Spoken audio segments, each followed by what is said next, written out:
जय हिंद बच्चों, welcome back to our channel. हमारे सेकेंडरी सीरीज में अब तक हम लोगों ने कंप्लीट कर लिया chemical reaction and equation, acid basis salt. आज हम लोग कंप्लीट करेंगे तीसरा चैप्टर जो कि है मेटल्स एंड नॉन मेटल्स। इसमें हम लोग की केमिकल एंड फिजिकल प्रॉपर्टीज दोनों को देखने वाले हैं। तो चलिए स्टार्ट करते हैं मेटल से। तो जब भी मेटल वर्ड हम लोग सुनते हैं, हमारे दिमाग में क्या आता है? हमारे दिमाग में स्ट्राइक करता है एक वर्ड, क्या? आयरन। आयरन। जब भी हमारे दिमाग में जो भी मेटालिक चीज आता है उसके प्रॉपर्टीज के बारे में हम लोग सोचेंगे। आयरन कैसा दिखता है? आयरन टफ होता है, थोड़ा सा शाइनी होता है, ठीक है। उसको हम लोग हाईली टेंसाइल स्ट्रेंथ काफी ज्यादा होता है, इसलिए उसको हम लोग क्या होता है हार्ड वर्किंग चीज में यूज करते हैं। जहां पे स्ट्रेंथ का जरूरत होता है वहां हम लोग किसका यूज करते हैं? आयरन का यूज करते हैं, है ना। और जैसे नॉन मेटल हमारे दिमाग में आता है तो हम लोग किसी पाउडर तरह की चीज को या फिर किसी लिक्विड या किसी गैस को इमेजिन करते हैं। तो इन सभी चीजों को आज के वीडियो में हम लोग कवर करने वाले हैं। तो चलिए स्टार्ट करते हैं। सबसे पहले हम लोग स्टार्ट करते हैं हमारे पीरियोडिक टेबल से। हमारे पीरियोडिक टेबल में 118 एलिमेंट्स है, जिसमें से 90 प्लस एलिमेंट जो है वो क्या है? 118 में से 90 प्लस एलिमेंट हमारे पास मेटल अवेलेबल है, ठीक है। इतने एलिमेंट जो है वो क्या है? मेटल। जितने जो पीरियोडिक टेबल के लेफ्ट हैंड साइड के जितने भी एलिमेंट्स होते हैं, चाहे डाउनवर्ड साइड के जितने भी एलिमेंट है वो सारे क्या है? मेटालिक इन नेचर है। और राइट हैंड साइड के जितने भी एलिमेंट है वो सारे क्या है? मेटलॉइड्स है। तो मेटल मेटल का कुछ प्रॉपर्टीज होता है जो हम लोग इस वीडियो में देखेंगे। उन प्रॉपर्टी को जो एलिमेंट शो नहीं करते वो सारे क्या कहलाते हैं? नॉन मेटल कहलाते हैं। और जो मेटलॉइड्स होते हैं वो मेटल और नॉन मेटल दोनों की प्रॉपर्टीज को कैरी करते हैं, दोनों की प्रॉपर्टीज को शो करते हैं। तो उसके बारे में हम लोग को नहीं पढ़ना है, हम लोग को पढ़ना है मेटल एंड नॉन मेटल के बारे में। तो चलिए शुरू करते हैं मेटल और नॉन मेटल के फिजिकल प्रॉपर्टीज से। तो सबसे पहले हम लोग देखेंगे, जो पहला प्रॉपर्टी हम लोग देखने वाले वो क्या है? लस्टर। लस्टर का मतलब क्या होता है? चमक, यानी कि शाइन। तो हमारे जितने भी मेटल्स होते हैं वो सारे क्या होते हैं? शाइनी होते हैं। और जितने भी नॉन मेटल होते हैं वो डल तरह के होते हैं, वो काफी डल होते हैं, उसमें उनमें शाइन प्रेजेंट नहीं होता है, ठीक है। कुछ एक्सेप्शंस है ना। जैसे कि नॉन मेटल में आयोडीन हो गया, डायमंड हो गया, और हमारा जो ग्रेफाइट है ये थोड़ा सा शाइनी एलिमेंट है नॉन मेटल्स के। लेकिन बाकी जितने भी मेटल्स है वो सारे क्या है? शाइनी होते हैं। जितने भी नॉन मेटल है वो डल इन नेचर होते हैं। सेकंड प्रॉपर्टी जो हम लोग देखने वाले हैं वो क्या? हार्डनेस, ठीक है। Hard, stiff. तो मेटल वर्ड सुनते ही हमारे दिमाग में आता है हार्ड। तो मेटल जनरली क्या होते हैं? हार्ड होते हैं। और नॉन मेटल जनरली क्या होते हैं? सॉफ्ट होते हैं। दोनों में एक्सेप्शंस है, जैसे सोडियम, लिथियम, पोटेशियम। ये सब कुछ ऐसे मेटल्स हैं जो इतने सॉफ्ट होते हैं कि हम लोग उनको नाइफ से भी, चाकू से भी काट सकते हैं, ठीक है। उस तरह से एक नॉन मेटल है हमारे पास डायमंड, जो कि कार्बन का एक एलिमेंट है, वो हार्डेस्ट नेचुरल सब्सटेंस है ना। नेक्स्ट जो हम प्रॉपर्टी देखेंगे वो क्या है? स्टेट। स्टेट मतलब किस फॉर्म में वो एग्जिस्ट कर रहा है। तो जितने भी मेटल्स होते हैं वो सारे सॉलिड के फॉर्म में एग्जिस्ट करते हैं। सिर्फ एक मरकरी उसमें एक्सेप्शन है, जो कि रूम टेम्परेचर पे हमारा वो लिक्विड के फॉर्म में एग्जिस्ट करता है। और जितने भी नॉन मेटल होते हैं वो सॉलिड या फिर गैस के फॉर्म में ही एग्जिस्ट करते हैं। उनमें उसमें भी एक एक्सेप्शन है, जो कि क्या? ब्रोमीन। ब्रोमीन लिक्विड के फॉर्म में एग्जिस्ट करता है। नेक्स्ट जो हम प्रॉपर्टी देखने वाले हैं वो है मैलिएबिलिटी। यहाँ पे जो टर्म मैलिएबिलिटी, उसका मतलब ये होता है ऐसा कोई भी चीज जिसको हम लोग बीट करके, मतलब बीट करके उसको हम लोग सीट में कन्वर्ट कर सकते हैं, है ना। जिसको हम लोग बीट के या फिर प्रेशर अप्लाई करके उसको सीट के फॉर्म में कन्वर्ट कर, जैसे कि आप लोगों ने एल्युमिनियम फॉइल देखा होगा, हाई हाई प्रेशर अप्लाई करके एल्युमिनियम को उस पतले से फॉइल के फॉर्म में कन्वर्ट कर लिया जाता है। इसी को क्या बोलते हैं? मैलिएबिलिटी। तो मेटल जितने भी होते हैं वो सारे क्या होते हैं? मैलिएबल होते हैं। मतलब मेटल को हम लोग बीट करके उसको हम लोग एक सीड के फॉर्म में कन्वर्ट कर सकते हैं। लेकिन जो नॉन मेटल होते हैं वो क्या होते हैं? ब्रिटल होते हैं। उनको जैसे ही हम लोग बीट करते हैं या जैसे ही उस पे प्रेशर अप्लाई करते हैं वो क्या होता है? टूट के बिखर जाता है। नेक्स्ट प्रॉपर्टी में देखेंगे डक्टिलिटी। डक्टिलिटी भी बिल्कुल मैलिएबिलिटी की तरह ही है। इसमें क्या होता है कि किसी भी मेटल, किसी भी एलिमेंट को अगर हम लोग क्या उस पे प्रेशर अप्लाई करके या फिर उसको खींच करके उसको ड्रॉ करके, है ना, अगर वायर में हम लोग कन्वर्ट कर पा रहे हैं मतलब वो क्या? वो एलिमेंट डक्टाइल है। लेकिन अगर उसको हम लोग वायर में कन्वर्ट नहीं कर पा रहे तो वो क्या? नॉन डक्टाइल है। तो इसमें भी मेटल हमारा पास हो जाता है, वो मेटल क्या? डक्टाइल हो जाता है, वो वायर में कन्वर्ट हो जाता है। लेकिन नॉन मेटल वायर में कन्वर्ट नहीं हो पाते हैं। नेक्स्ट जो हम लोग प्रॉपर्टी देखेंगे वो है कंडक्शन। मतलब हीट और इलेक्ट्रिसिटी को कंडक्ट कर पा रहा है वो एलिमेंट या नहीं कर पा रहा है। तो मेटल जनरली जो भी होते हैं वो सारे क्या? Good conductor of heat and electricity. Heat और इलेक्ट्रिसिटी दोनों के गुड कंडक्टर होते हैं, क्योंकि वो इलेक्ट्रिसिटी को भी खुद से पास होने देते हैं और हीट को भी खुद से पास होने देते हैं। लेकिन वही जो नॉन मेटल हमारे पास है वो ना हीट को पास होने देता है ना वो इलेक्ट्रिसिटी को पास होने देता है। वो काफी poor conductor of heat and electricity होता है, ठीक है। इसमें जैसे कि मेटल्स में क्या सिल्वर हो गया, कॉपर, ये सब क्या best conductor of Indian electricity है।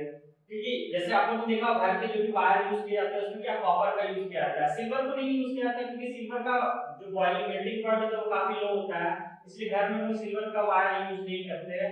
ऐसे महंगा भी बहुत है, यूज कर भी नहीं सकते हैं, ठीक है। और वैसे नॉन मेटल में एक एक्सेप्शन है जो कि ग्रेफाइट, ग्रेफाइट नॉन मेटल होते हुए भी वो क्या करता है, इलेक्ट्रिसिटी को कंडक्ट करता है। नेक्स्ट प्रॉपर्टी जो हम लोग देखेंगे वो है डेंसिटी। तो मेटल कोई भी सॉलिड चीज तो ऑब्वियस है कि उसका डेंसिटी ज्यादा होगा, और उसका डेंसिटी ज्यादा तो उसका मेल्टिंग पॉइंट भी ज्यादा होगा। तो जितने भी मेटल्स होते हैं उन सब का डेंसिटी क्या होता है, काफी ज्यादा होता है, इसमें से उसका मेल्टिंग पॉइंट भी काफी ज्यादा होता है। और जितने भी हमारे नॉन मेटल होते हैं उन सब का डेंसिटी काफी लो होता है, और वो लो मेल्टिंग पॉइंट भी है, उनका लो बॉइलिंग पॉइंट भी होता है। अब यहाँ पे एक टर्म आता है सोनोरस। सोनोरस क्या होता है, किसी भी चीज को जब हम लोग किसी चीज स्ट्राइक करते हैं तो उसमें क्या होता है, वाइब्रेशन क्रिएट होता है, वाइब्रेशन क्रिएट होने की वजह से उसमें एक आवाज आता है, ठीक है। टन टन या किसी घंटी की तरह अगर आवाज आ रहा है, वाइब्रेशन उसमें क्रिएट हो रहा है, इसका मतलब वो क्या है, वो एलिमेंट, वो सब्सटेंस सोनोरस है। तो मेटल जो होते हैं, मेटल क्या करते हैं, स्ट्राइक करने पे साउंड प्रोड्यूस करते हैं, इसलिए हम उसको क्या कहते हैं, सोनोरस कहते हैं। जबकि नॉन मेटल को हम लोग कितना भी पीट ले वो कोई आवाज नहीं करने वाला है, ठीक है। ऑक्साइड, मेटल के जितने भी ऑक्साइड होते हैं, जैसे कि हम लोगों ने एसिड बेसिस एंड सॉल्ट में पढ़ा था कि मेटल के जितने भी ऑक्साइड होते हैं सारे क्या होते हैं, बेसिक इन नेचर होते हैं। उसमें एक्सेप्शन है हमारे पास, जैसे जिंक एंड एल्युमिनियम क्या है, जिंक एंड एल्युमिनियम का जो ऑक्साइड होता है वो एम्फोटेरिक होता है। एम्फोटेरिक मतलब जो एसिड के साथ बेस की तरह रिएक्ट करे और बेस के साथ एसिड की तरह रिएक्ट करे। और नॉन मेटल के जितने भी ऑक्साइड होते हैं सारे क्या एसिडिक इन नेचर होते हैं। तो यहाँ पे हम लोगों ने देख लिया कि फिजिकल प्रॉपर्टीज क्या क्या है मेटल एंड नॉन मेटल के, है ना। अब हम लोग देखेंगे केमिकल प्रॉपर्टीज ऑफ मेटल। जो नॉन मेटल का केमिकल प्रॉपर्टीज जो काफी कम है, हम लोग साथ साथ ही देखते चलेंगे, है ना। तो सबसे पहले देखते हैं कि जो कोई भी मेटल एयर के साथ किस तरह से रिएक्ट करता है। कोई भी मेटल जब एयर के साथ मतलब ऑक्सीजन के साथ हम लोग रिएक्ट करते हैं, एयर बोलने का जनरली मतलब होता है ऑक्सीजन के साथ रिएक्ट कराना, ठीक है।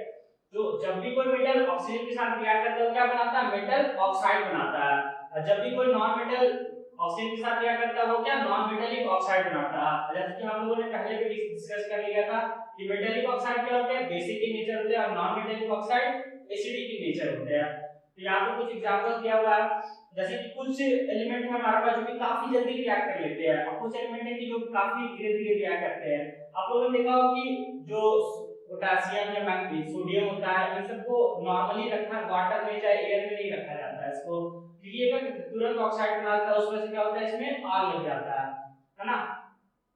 इसी वजह से उसको केरोसिन में रखा जाता है। और मैग्नीशियम रिबन को जलाने वाला एक्सपेरिमेंट आप लोगों ने भी किया होगा। तो जब भी मैग्नीशियम रिबन को जलाने से पहले हम क्या करते हैं, उसको अच्छे से हम लोग साफ करते हैं, क्योंकि उसके ऊपर ऑक्सीजन के साथ रिएक्ट करके वो ऑक्साइड बना लेता है। उस लेयर को हटाने के बाद उसको जलाते हैं तो वो अच्छे से शाइन करके जलता है, ठीक है। नेक्स्ट जो हम लोग प्रॉपर्टी देखेंगे वो है reaction of metal with water. Water के साथ मेटल किस तरह से रिएक्ट करता है। तो मेटल को जब भी वाटर के साथ रिएक्ट कराएंगे तो यहाँ पे वो क्या करेगा, मेटल ऑक्साइड बनाएगा और साथ में हाइड्रोजन का इवोल्यूशन होगा, है ना। और ऑक्साइड के बारे में हम लोगों ने पहले डिस्कस कर लिया था कि मेटल का ऑक्साइड बेसिक नेचर होता है। वाटर नॉन मेटल का वाटर के साथ कोई भी रिएक्शन नहीं हो पाता है। नॉन मेटल का कोल्ड वाटर हो या नॉर्मल वाटर या स्टीम हो, किसी के साथ भी नॉन मेटल वाटर में रिएक्ट करता ही नहीं है, ठीक है। और जो मेटल होता है वो वाटर के साथ रिएक्ट करके मेटल ऑक्साइड बनाता है। उसी मेटल ऑक्साइड को अगर हम दोबारा अगर रिएक्ट कराते हैं वाटर के साथ तो वो मेटल हाइड्रोक्साइड बना देता है। तो कुछ एलिमेंट्स ऐसे होते हैं जो कि नॉर्मली वाटर के साथ रिएक्ट कर जाते हैं, लेकिन कुछ मेटल क्या होते हैं उनको थोड़ा सा स्पेशल सर्कमस्टेंसेस देना पड़ता है। जैसे कि या तो वो हॉट वाटर के साथ रिएक्ट करेंगे या तो वो स्टीम के साथ रिएक्ट करेंगे, और कुछ मेटल क्या होता है वो रिएक्ट ही नहीं करते हैं। तो जो भी मेटल जो हाइड्रोजन से लेस रिएक्टिव होते हैं वो वाटर के साथ रिएक्ट नहीं करते हैं, ठीक है। और जो हाईली रिएक्टिव एलिमेंट होते हैं, जो हाईली रिएक्टिव मेटल होते हैं वो क्या करते हैं, कोल्ड वाटर के साथ रिएक्ट करते हैं। यहाँ पे जो हमारे पास एल्युमिनियम, आयरन और जिंक ये सब क्या, ये सब स्टीम के साथ, ना ये कोल्ड वाटर के साथ रिएक्ट करेंगे ना हॉट, ये स्टीम के साथ ही सिर्फ रिएक्ट करते हैं और मेटल ऑक्साइड बनाते हैं। कैल्शियम और मैग्नीशियम को जब हम लोग वाटर के साथ रिएक्ट कराते हैं या तो वो नीचे के लेयर पे चिपक जाएगा या तो वो बबल्स के रूप में आ जाता है, वो बबल्स के फॉर्म में वहां पे फ्लोट करने लगता है वाटर पे। और जो हमारा मैग्नीशियम है वो हॉट वाटर के साथ रिएक्ट करता है। यहाँ पे कुछ एग्जांपल्स हमारे लिखे हुए हैं। तो बेसिक कॉन्सेप्ट इसमें ये है कि अलग-अलग तरह के मेटल वाटर के अलग-अलग फेजेस में ही रिएक्ट कर सकते हैं। ऐसा नहीं कि सारा मेटल वाटर के साथ सेम कंडीशन में रिएक्ट कर जा रहा है। कुछ कोल्ड कोल्ड सर्कमस्टांसेस में रिएक्ट करते हैं, कुछ स्टीम के साथ रिएक्ट करते हैं, किसी का कोई रिएक्शन नहीं होता है वाटर के साथ। जनरली क्वेश्चन इस तरह से पूछा जाता है कि ये एलिमेंट है, ये कोल्ड वाटर के साथ रिएक्ट कर रहा है, तो आपको आइडेंटिफाई करना होगा कि वो एलिमेंट क्या है। अगर कोल्ड वाटर के साथ रिएक्ट कर रहा है तो या तो वो सोडियम होगा या पोटेशियम या कैल्शियम होगा, है ना। इसी तरह से क्वेश्चन को बनाया जाता है। नेक्स्ट हम लोग देखेंगे, इससे पहले हम लोग देख लेते हैं, जैसा कि हम लोगों ने पहले भी डिस्कस कर चुके हैं हम लोग कि जो सी वाला हमारा पॉइंट था कि मेटल का रिएक्शन एसिड के साथ किस तरह से होता है। जब मेटल एसिड के साथ रिएक्ट करता है तो क्या करता है, वो सॉल्ट बनाता है, वो सॉल्ट प्लस H2O बनाएगा, ठीक है। इसको हम लोगों ने एसिड बेसिस सॉल्ट में अच्छे से पढ़ लिया था, इसलिए यहाँ पे उसको पढ़ने की इतनी जरूरत हमें नहीं है। और वहां रिएक्टिविटी सीरीज आप लोग देख रहे हैं, तो हाइड्रोजन से लेस जो भी एलिमेंट, जो भी मेटल हाइड्रोजन से कम रिएक्टिव होते हैं वो वाटर के साथ रिएक्ट नहीं करते हैं। तो जब भी कोई एक मेटल दूसरे मेटल्स के सॉल्यूशन यानी कि दूसरा मेटल सॉल्ट के सॉल्यूशन के साथ जब भी रिएक्ट करेंगे क्या होगा, वहां पर डिस्प्लेसमेंट रिएक्शन हो जाता है। जो ज्यादा रिएक्टिव एलिमेंट होता है वो लेस रिएक्टिव एलिमेंट को डिस्प्लेस कर देता है। जैसे कि आप लोग यहां पे देख पा रहे होंगे, आयरन क्या है, कॉपर से ज्यादा रिएक्टिव है या कम रिएक्टिव है। आयरन यहाँ पे कॉपर से ज्यादा रिएक्टिव है, तो उसने क्या किया, उसने कॉपर को डिस्प्लेस कर दिया कॉपर के सॉल्ट से। कॉपर सल्फेट में से आयरन ने क्या किया, कॉपर को डिस्प्लेस कर दिया, वो किस में कन्वर्ट हो गया, आयरन सल्फेट में। तो यहाँ पे क्या देखने को मिला हमें, डिस्प्लेसमेंट रिएक्शन। ये डिपेंड करता है रिएक्टिविटी पे, जो एलिमेंट ज्यादा रिएक्टिव होगा वो लेस रिएक्टिव को डिस्प्लेस कर देगा उसके सॉल्ट में से। तो नेक्स्ट हम लोग देखते हैं मेटल और नॉन मेटल आपस में रिएक्ट कैसे करता है। कोई भी मेटल और नॉन मेटल जब आपस में रिएक्ट करते हैं तो वो एक नया कंपाउंड बनाते हैं, जिसको हम क्या बोलते हैं, आयोनिक कंपाउंड बोलते हैं, ठीक है। क्योंकि क्या होता है, जितने भी मेटल्स होते हैं उनके पास क्या होता है, पॉजिटिव चार्ज होता है, उनके पास क्या होता है, पॉजिटिव चार्ज, यानी कि उनके पास क्या होता है, उनके पास कैटायन होता है, उनके पास कैटायन होता है। और जितने भी नॉन मेटल होते हैं उनके पास नेगेटिव आयन होता है, नेगेटिव चार्ज, जिसको हम लोग क्या बोलते हैं, एनायन, इसको हम लोग बोलते हैं एनायन। तो जब भी मेटल जो है किसी रिएक्शन में आते हैं वो क्या करते हैं, अपने इलेक्ट्रॉन को लूज कर देते हैं, इस वजह से उनके ऊपर क्या आता है, पॉजिटिव चार्ज आता है। और जो नॉन मेटल होते हैं वो क्या करते हैं, किसी से भी इलेक्ट्रॉन को ले लेते हैं, इसलिए उनके ऊपर हमेशा क्या आता है, नेगेटिव चार्ज आता है। और किसी भी एलिमेंट रिएक्ट करने के पीछे पर्पस क्या होता है, वो स्टेबिलिटी अटेन करना चाहते हैं। वो क्या, उनका टेंडेंसी क्या होता है, अपने जो भी उनका बैलेंस सेल है उसको कंप्लीट करे और वो क्या हो जाए, वो स्टेबल हो जाए। जैसे कि यहाँ पे एक एग्जांपल देखते हैं NaCl का। Na और Cl जब आपस में मिलता है, Na का क्या होता है, 11 होता है, यानी कि इसके आउटर शेल में क्या है, 1 है। और क्लोरीन का क्या होता है, 17, यानी कि इसके आउटर शेल में 7 इलेक्ट्रॉन है। ये क्या करता है, अपने एक इलेक्ट्रॉन इसको दे देता है और इस ये भी 8 हो जाता है और ये भी 10 हो जाता है। इसलिए Na के ऊपर क्या होता है, पॉजिटिव चार्ज, और क्लोरीन के ऊपर क्या होता है, नेगेटिव चार्ज। दोनों मिलकर क्या बनाते हैं, NaCl। तो इसी तरह के बॉन्ड को हम लोग क्या बोलते हैं, आयोनिक बॉन्ड बोलते हैं। तो आयोनिक बॉन्ड को थोड़ा अच्छे से समझते हैं कि यहाँ वहां पे हो क्या रहा था, उसको हम थोड़ा अच्छे से समझते हैं। जैसे सोडियम और क्लोरीन, इसका 11 है, तो इसके आउटर सरफेस में कैसा रहता है, 2, 8 और 1, और इसमें रहता है 2, 8 और 7। इस तरह से इनका फॉर्मेशन रहता है। इसके ऊपर क्या एक एक्स्ट्रा चार्ज है, और इसके ऊपर क्या है, 7 है, 3, 4, 5, 6, 7। अब ये जब ये दोनों आपस में मिलते हैं तो क्या होता है, इसका एक इलेक्ट्रॉन इसके पास चला जाता है और ये भी साथ के साथ स्टेबल रहता है। इसका एक चला गया तो ये भी 10 हो गया, ये भी स्टेबल और ये भी स्टेबल हो जाता है।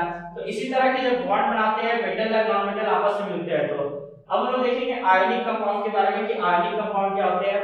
जब इलेक्ट्रॉन के ट्रांसफर से कोई कंपाउंड का फॉर्मेशन, उसको हम लोग क्या कहते हैं, आयनिक कंपाउंड या इलेक्ट्रोवैलेंट कंपाउंड। तो आयनिक कंपाउंड जो भी होते हैं वो जनरली बहुत ही ज्यादा हार्ड होते हैं, ठीक है, और ब्रिटल होते हैं। वो सॉलिड हार्ड भी होते हैं लेकिन ब्रिटल होते हैं, उनको हम लोग बीट करके शीट में कन्वर्ट नहीं कर सकते हैं।